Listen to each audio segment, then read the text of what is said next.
बातमीपत्राची सुरुवात एका महत्त्वाच्या बातमीने। बातमी UAE मध्ये सर्वात मोठं हिंदू मंदिर उभारण्यात आलेलं आहे आणि पंतप्रधान नरेंद्र मोदींच्या हस्ते या मंदिराचं थोड्याच वेळात उद्घाटन होत आहे। तब्बल 70,000 चौरस मीटर क्षेत्रात या मंदिराची उभारणी करण्यात आलेली आहे। या मंदिरासाठी एकूण 700 कोटी रुपयांचा खर्च आलेला आहे। अबुधाबीतलं सर्वात मोठं हिंदू मंदिर असणार आहे।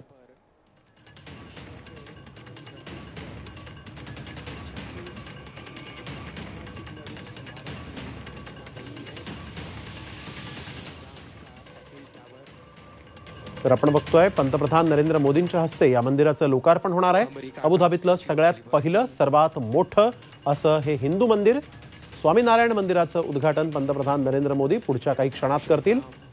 पंतप्रधान UAEच्या दौऱ्यावर आहेत आणि या दौऱ्यामध्ये अतिशय महत्त्वाचा टप्पा महत्त्वाचा दिवस BAPS हिंदू मंदिर अर्थातच स्वामीनारायण मंदिर जे आहे त्याचं पहिल्यांदाच हे मंदिर UAE मध्ये उभारण्यात आलेलं आहे। वो बता रहा है।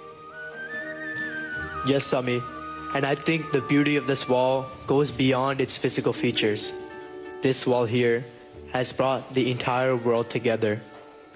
At this very moment, Prime Minister Modi is meeting the individuals from various faiths who have brought this message of harmony to life. And as you mentioned, normally walls divide, but here, this wall of harmony is bringing communities, cultures, and nations closer together. अबुधाबीतल्या अल रहाबा या भागामध्ये हे मंदिर उभारण्यात आलेलं आहे। 70,000 चौरस metre इतक्या मोठ्या परिक्षेत्रात या मंदिराची उभारणी झालेली आहे आणि आज पंतप्रधान नरेंद्र मोदी या मंदिराचं लोकार्पण करणार आहेत। पंतप्रधान इथं आता दाखल झालेले आहेत। 700 कोटी रुपयांचा खर्च या मंदिर उभारणीसाठी म्हणून लागलेला आहे। UAE मध्ये पहिल्यांदाच एखादं हिंदू मंदिर उभारण्यात आलं आणि ते देखील आपण बघतोय पंतप्रधान नरेंद्र मोदी यांच्या उपस्थितीत पंतप्रधान नरेंद्र मोदींच्या हस्ते या मंदिराचं लोकार्पण होत आहे। BAPS म्हणजेच बोचसन वासी अक्षर पुरुषोत्तम स्वामीनारायण संस्थेमार्फत या मंदिराची उभारणी झाली आहे। याच संस्थेनं दिल्लीतील अक्षरधाम मंदिर आणि अमेरिकेतील न्यू जर्सी इथं आशियाच्या बाहेरचं सर्वात मोठं असं मंदिर बांधलेलं आहे। BAPSनं जगभरात 1100हून अधिक हिंदू मंदिरं बांधलेली आहेत आणि आज देखील आपण बघतोय अबुधाबीमध्ये 70,000 चौरस फुटांमध्ये या मंदिराची उभारणी BAPS यांनी केलेली आहे। पहिलं अबुधाबीमधलं UAE मधलं हे सगळ्यात पहिलं हिंदू मंदिर आहे। पंतप्रधान नरेंद्र मोदींच्या हस्ते या मंदिराचं पुढच्या काही क्षणात लोकार्पण होणार आहे। इथले स्थानिक अधिकारी या मंदिराच्या उभारणीसाठी ज्यांनी महत्त्वाची भूमिका बजावली या सर्व अधिकाऱ्यांसोबत पंतप्रधान नरेंद्र मोदी हे संवाद साधत आहेत, हस्तांदोलन करत आहेत। या मंदिराचे महंत देखील पंतप्रधान नरेंद्र मोदी यांच्या सोबत थेट दृश्य अबुधाबीतून आपण Zee24 तासवर पाहताय। As we could see, the Prime Minister is 70,000 taking चौरस a मीटर picture with जागेवर the various या contributors भव्य दिव्य मंदिराची उभारणी झालेली who आहे। have taken part in bringing this message of harmony to 108 life. फूट इतकी या मंदिराची उंची आहे। या मंदिरात 40,000 घनमीटर संगमरवरी आणि 1,80,000 घनमीटर वाळूचा खडक वापरण्यात आलेला आहे। मंदिरामध्ये स्थापित मूर्ती ही भारतातील कारागिरांनी तयार केली आहे।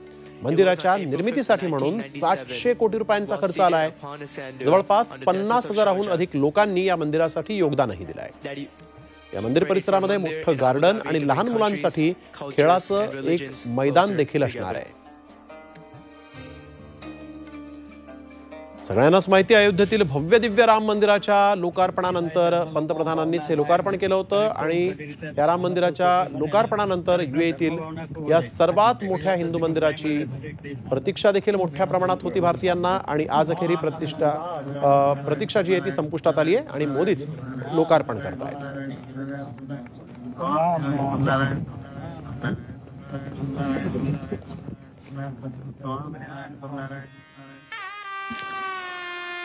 जैसे कि हमने देखा, परम पूज्य प्रमुख स्वामी महाराज ने दिनांक 5 अप्रैल 1997 के दिन अरबस्तान की इस रण रेत पर जो संकल्प किया था, उसके फल स्वरूप आज हमें यह BAPS हिंदू मंदिर दिखाई पड़ता है।